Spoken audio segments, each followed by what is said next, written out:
আচ্ছা আচ্ছা হওয়ার পক্ষে কে কে? আচ্ছা দাঁড়াও, 1 2 3 4 5 6 7 নামাও। না হওয়ার পক্ষে কে কে? না হওয়ার পক্ষে বেশি, তাহলে মহিলা কলেজে যে কোনো একজন প্রতিনিধি আসো। আচ্ছা বসো, মহিলা কলেজের একজন আসো, যে কোনো একজন, সমস্যা নেই। আসো আসো, একজন সাহস করে এসে আঁকো। গুড, ওকে। একসাথে 2 আঙ্গুল দিয়ে একসাথে আঁকতে হবে, আঙ্গুল তোলা যাবে না। আচ্ছা আচ্ছা, আবার ট্রাই করো।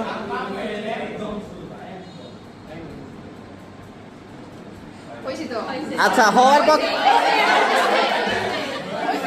আচ্ছা হওয়ার পক্ষে কে কে দেখি? 1 2 3 4 5 6 7 8 9 10 11 12 জন। না হওয়ার পক্ষে কে কে? 12 জনের বেশি হলে হাইরা যাবা। 1 2 3 4 5 6 7 8 9 10 11 12 13 14। আচ্ছা এটা আসলে হয়েছে। এই সবার আগে মহিলা কলেজ উইন হয়েছে। এবার ওই সময় আবার যাও, মোছো এটা সবাই আসতে দাও, মোছো আগে মোছো এটা।